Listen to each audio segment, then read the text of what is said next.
huesos del neurocráneo.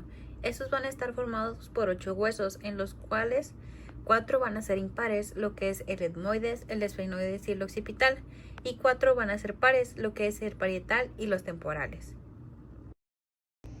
El primer hueso del que vamos a hablar es el hueso frontal. Este hueso es único y va a ocupar la parte más anterior del cráneo. Va a estar delante de los parietales, del etmoides y del esfenoides. Este se va a encargar de cerrar la parte anterior de la cavidad craneal y se va a articular abajo con el etmoides, los huesos nasales, los huesos cigomáticos, los lagrimales y los maxilares.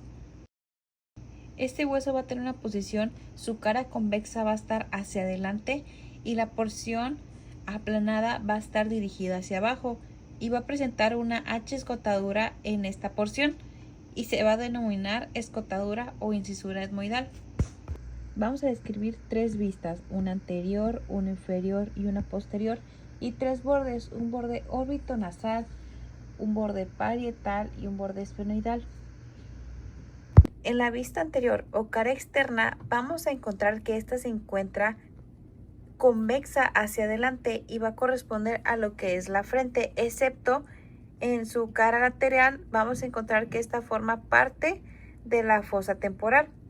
También encima de la implantación de la nariz se va a encontrar la eminencia glabela o la eminencia frontal media, y a sus lados van a emerger los arcos superciliares, esta pequeña porción de aquí.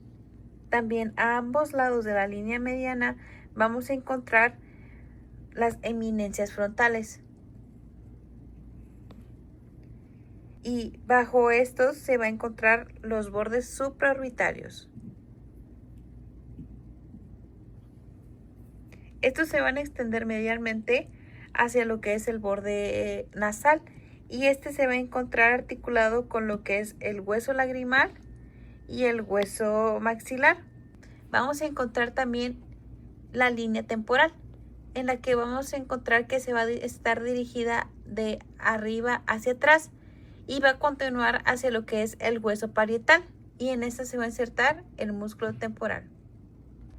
En la vista inferior vamos a encontrar 2 porciones, una porción nasal y una porción orbitaria. En la porción nasal vamos a encontrar que presenta lo que es la escotadura etmoidal, ya mencionada con anterioridad. También vamos a encontrar una saliente ósea denominada espina nasal, que se encuentra en el plano mediano. También en la porción orbitaria vamos a encontrar que va a ser lisa y triangular, con una base anterior, y esta va a ser cóncava. Va a estar dispuesta una al lado de la otra a la porción nasal. Anterior y lateralmente vamos a encontrar una depresión denominada fosa de la glándula lagrimal, que en esta se va a alojar lo que es la glándula lagrimal, y anterior y medialmente vamos a encontrar una excavación para lo que sería la fosita troclear, en la cual se va a insertar la polea de reflexión para los músculos oblicuo superior del globo ocular. Ahora, en la vista posterior, que también es endocranial, vamos a encontrar en la porción vertical una escama y una porción orbital que va a ser una porción horizontal. Ahora, a continuación, en la línea media de arriba hacia abajo vamos a encontrar los siguientes elementos. Vamos a encontrar un surco para el seno sagital superior. Después vamos a encontrar lo que es la cresta frontal, en la cual se va a insertar la hoz del cerebro. Enseguida vamos a encontrar el foramen ciego, en la cual van a pasar una prolongación de la hoz del cerebro o también una pequeña vena emisaria que se va a dirigir a lo que son las venas nasales. Y finalmente vamos a encontrar la escotadura para la incisura etmoidal. También vamos a encontrar lo que serían los polos frontales, en los que vamos a encontrar que va a haber unas pequeñas impresiones digitales o eminencias mamilares, en la cual van a estar impreso lo que sería de los lóbulos frontales del cerebro. Vamos a encontrar 3 bordes: el borde órbito-nasal,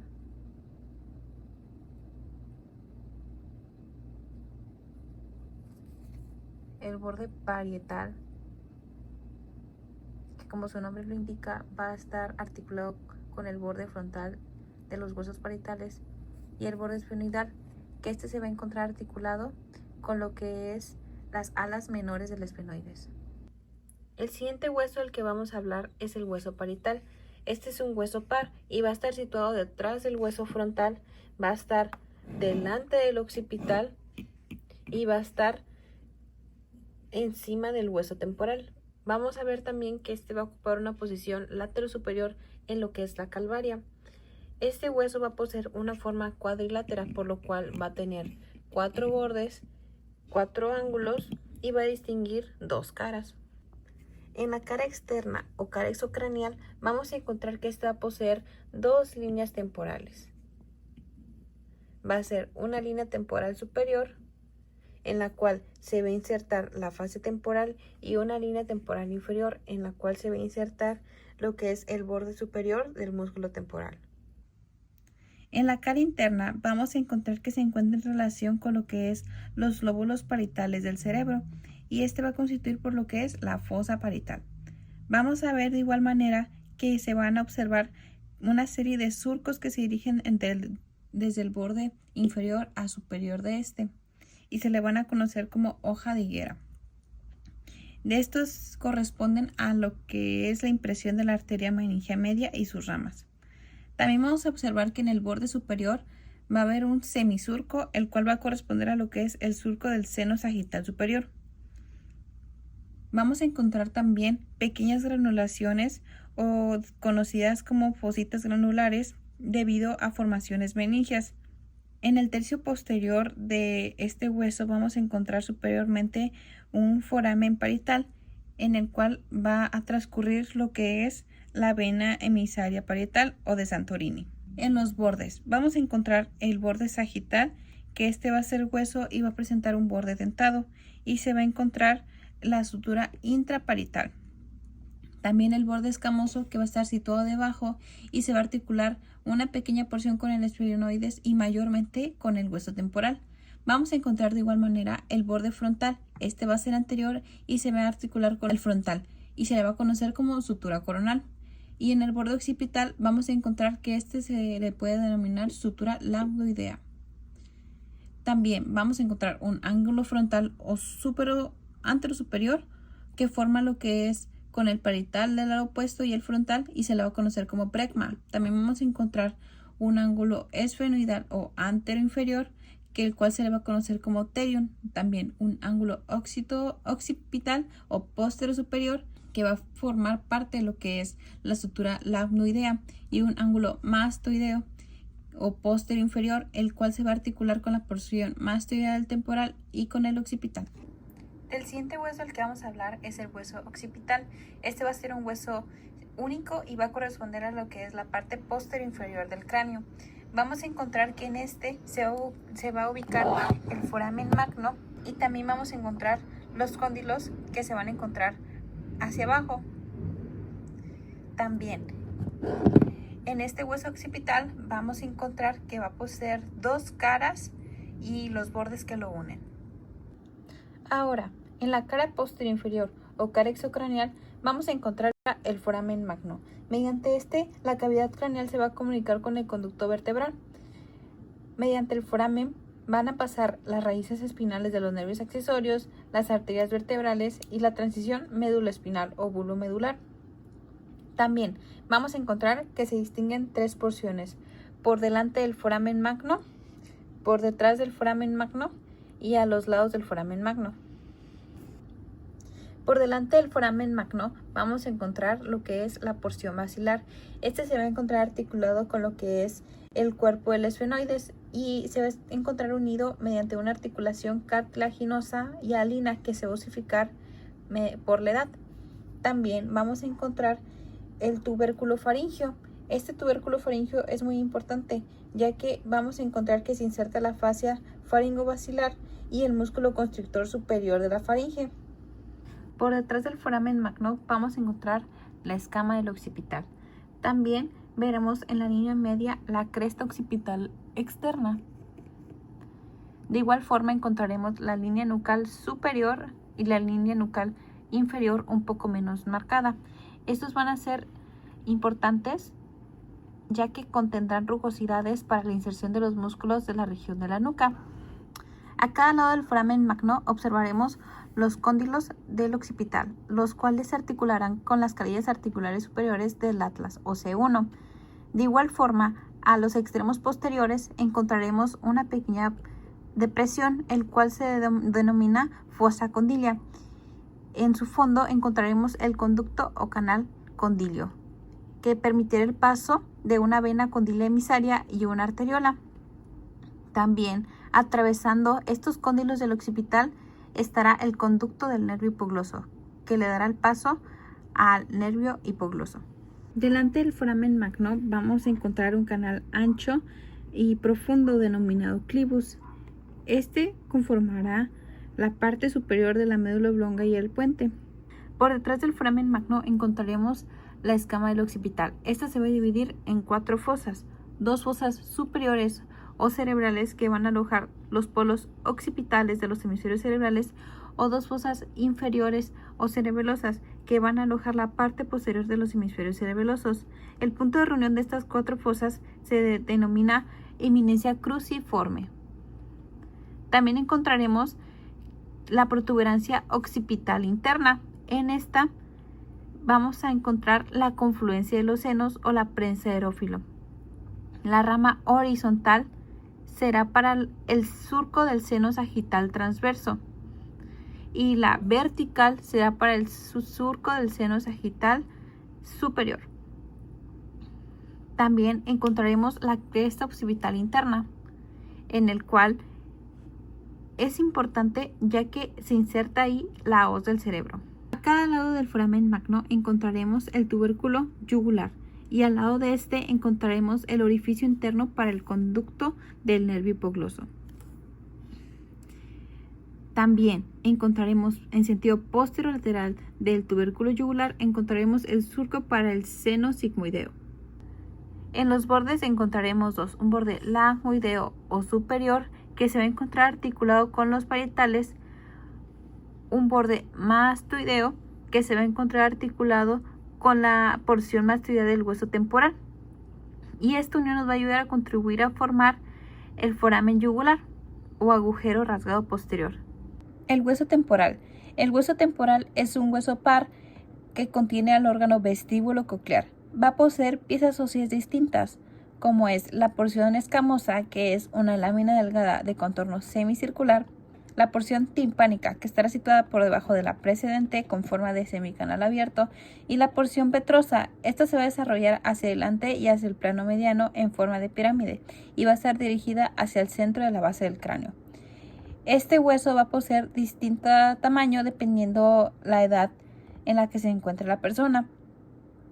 En un adulto, estas 3 partes se encontrarán soldadas. Además, este va a poseer una gran cantidad de conductos y cavidades. Existen 2 caras dispuestas en un ángulo recto, un ángulo lateral y una cara inferior. Esto es parte de la cara exocraneal. En la cara lateral encontraremos 3 porciones, una porción posterior que deriva a la apófisis del proceso mastoides, una media que se centra en torno al conducto meato-auditivo interno y una anterior que corresponde a la escama del temporal y la apófisis del proceso cigomática. Y en la vista o cara inferior vamos a encontrar que de igual forma se divide en 3 porciones que corresponden a la porción petrosa, a la porción timpánica y la porción escamosa. En la porción escamosa, lo más importante que encontraremos es que se encuentra el foramen estilomastoideo, por donde emerge el nervio facial. También, medial a él, encontraremos la fosa yugular, que estará ocupada por el bulbo superior de la vena yugular interna. Por delante se observa el orificio externo del conducto carotídeo, que es recorrido por la arteria carótida interna. En la porción timpánica encontraremos que constituye la pared inferior del conducto o meato auditivo externo. Y referente a la porción escamosa, encontraremos la fosa mandibular o cavidad clinoidea para la articulación temporomandibular.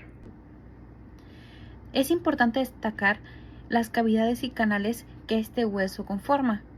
Primeramente está la cavidad del órgano vestíbulo coclear, que pertenece al órgano con el mismo nombre. encontraremos que entre los conductos o meatos auditivos internos se va a interponer el oído medio y el oído interno.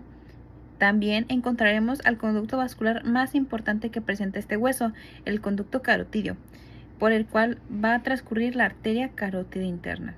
Este se va a ver en el vértice de la porción petrosa en contacto con el esfenoides. Observaremos al orificio interno del conducto carotidio. Entre el vértice y el esfenoides quedará limitado el foramen lacerum.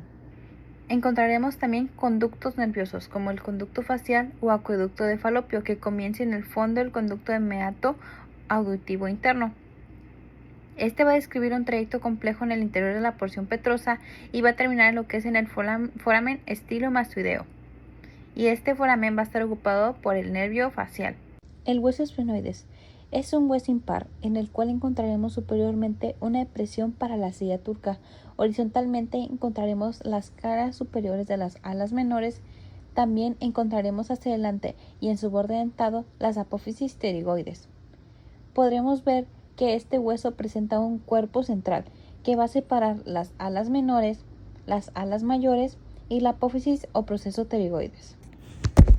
Vamos a ver que este hueso va a poseer 6 vistas. Una vista superior, una vista inferior, una vista anterior, una vista posterior y las vistas laterales. En la vista superior podemos destacar que se encuentra el surco prequiasmático o canal óptico, en el cual termina a ambos lados del conducto óptico o agujeros ópticos. Por detrás del surco prequiasmático podemos encontrar una depresión muy marcada en la cual se aloja la hipófisis. Es la fosa hipofisiaria de la silla turca. En la parte posterior también podemos encontrar la apófisis clinoides posterior junto a la apófisis o clinoides anterior de las alas menores, las cuales van a delimitar la silla turca. En una vista inferior podemos destacar que se va a encontrar en el plano medio una cresta saliente en forma de pico esfenoidal que se va a articular con el borde superior del vómer o tabique de la cavidad nasal. En una vista anterior, en la línea mediana, podemos observar la cresta esfenoidal, la cual se articula con el borde posterior de la lámina perpendicular del etmoides. A ambos lados encontraremos un canal vertical donde se abren los senos esfenoidales. En la vista lateral podemos encontrar que se destacan las alas del esfenoides. También podemos observar el surco carotidio por el cual pasa la arteria carótida interna que está alojada en el seno cavernoso. Entre las alas mayor y menor se va a formar internamente la fisura orbitaria superior o hendidura esfenoidal. Es muy importante saber reconocer cuáles son los orificios que este hueso presenta, los cuales serán detallados más adelante, pero mencionándolos, este hueso presenta 4 orificios: la fisura orbitaria superior o hendidura esfenoidal, la cual da pasos al nervio oculomotor, troclear y abducens, a 3 ramas del nervio oftálmico y a la vena oftálmica. También tenemos el foramen redondo o redondo mayor, que nos permite el paso para el nervio maxilar, el foramen oval, por el cual pasa el nervio mandibular y la rama accesoria de la arteria meningia media, y por último el foramen espinoso o redondo mayor para la arteria meningia media. El último hueso es el hueso etmoides. Este hueso es único y se halla situado por delante del esfenoides, detrás del escotador etmoidal del hueso frontal, y va a contribuir a la formación de las cavidades orbitarias y nasales. También encontraremos 6 caras. En la cara superior observaremos hemiceldías irregulares, también 2 surcos que van a transformarse en los forámenes etmoidales anterior y posterior. En la cara anterior encontraremos las celdías etmoidales anteriores. En la cara posterior encontraremos una incisura, el meato nasal superior, que va a separar los cornetes etmoidales, y también observaremos las celdillas etmoidales posteriores. La cara inferior, vamos a encontrar que va a estar el borde inferior del cornete nasal medio. En la cara lateral, esta va a ser lisa y va a corresponder a la pared medial de la cavidad orbitaria y va a estar formada por la lámina orbitaria o papirácea. También en la cara medial encontraremos que va a formar 2 tercios superiores de las cavidades nasales y se va a observar 2 láminas, los cornetes nasales y medio. Este hueso va a poseer 2 porciones, una porción vertical y una porción horizontal. En la porción vertical o perpendicular vamos a encontrar que superiormente va a estar la cresta galli o crista galli. Esta se origina en el borde posterior del etmoides. También en la parte inferior vamos a encontrar la lámina perpendicular, la cual va a ser delgada y de forma cuadrilátera. Va a poseer un borde superior, inferior, anterior y posterior.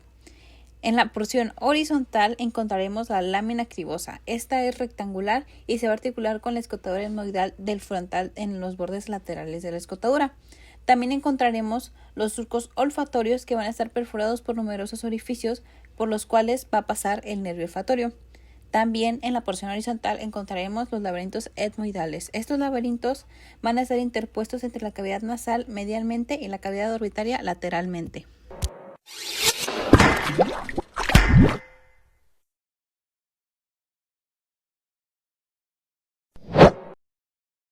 Bueno, ahora hablaremos sobre la base del cráneo. La base del cráneo va a estar conformada por dos caras, una cara externa o también denominada exocráneo y una cara interna o también llamada endocráneo.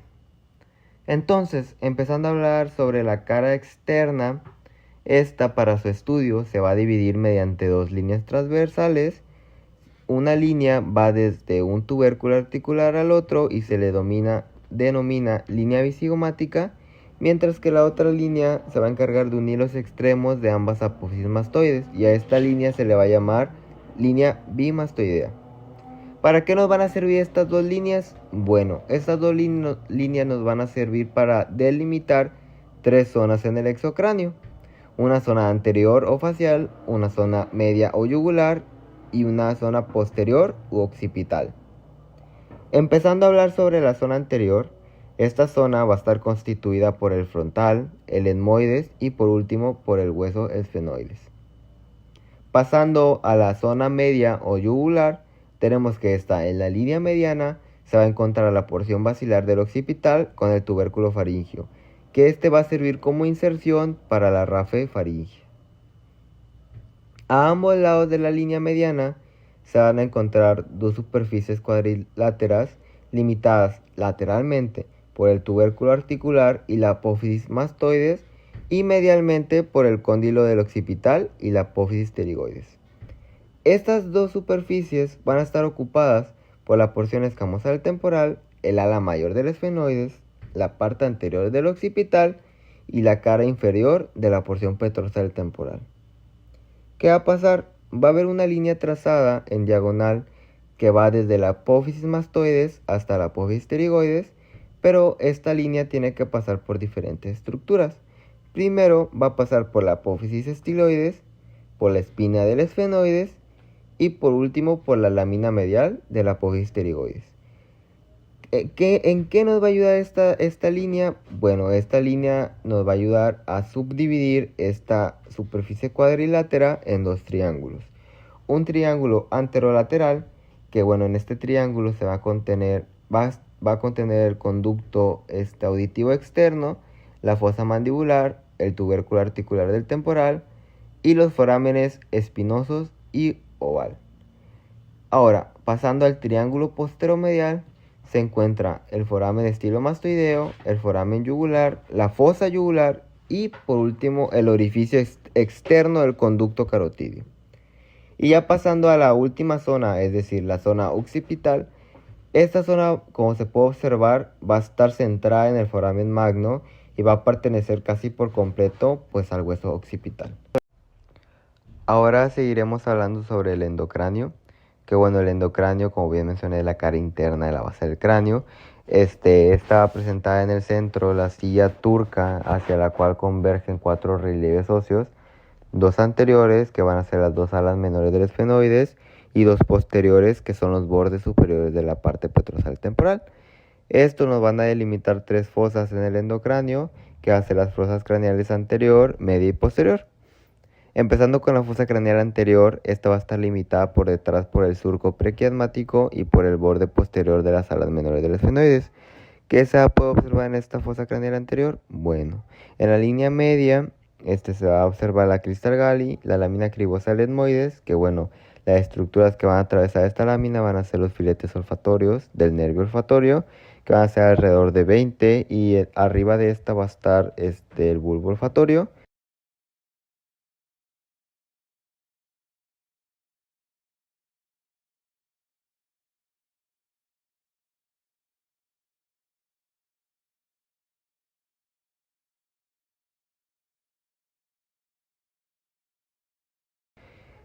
También va a estar el surco prequiasmático, que fue una estructura que ya mencioné anteriormente, que esta va a terminar a los lados de ambos conductos ópticos. ¿Cuáles van a ser las estructuras que van a atravesar estos conductos? Bueno, va a ser el nervio óptico y la arteria oftálmica.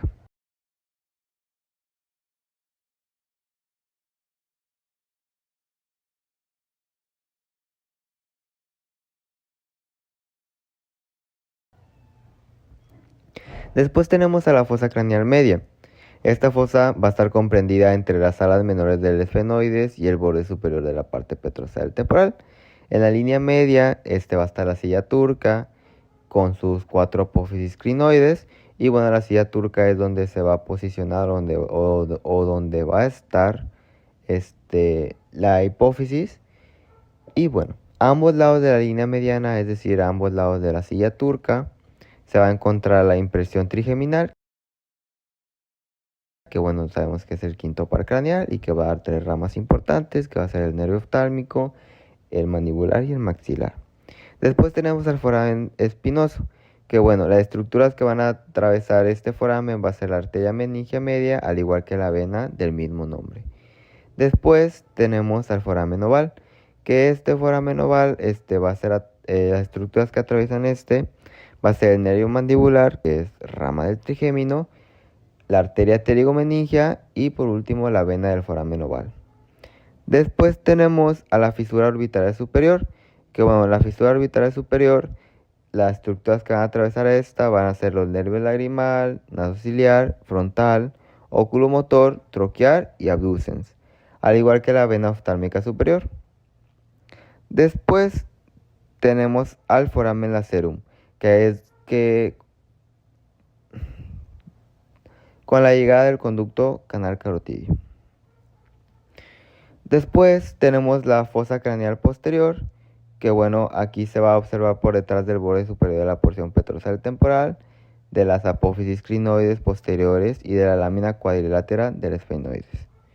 En la línea media va a estar el cribus, que va a estar extendido hacia el foramen magno, donde pues van a pasar la médula oblongada, o también conocida como bulbo raquídeo, las meninges, las arterias vertebrales, las raíces espinales de los nervios accesorios, etc.